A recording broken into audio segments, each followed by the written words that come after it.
Hello, it is Thirsty Thursday, and we are thirsty for all sorts of things, including community and connection.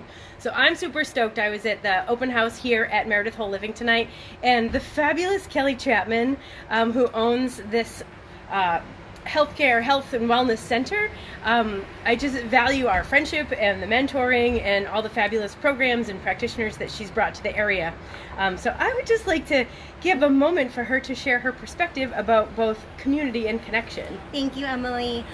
This evening was such a wonderful reminder that there's no way that we could offer what we do at the center without all of the amazing people who bring their talents and skills. It truly is a community effort, and one of the things that I believe is the most healing goes beyond any particular service. It is community and connection.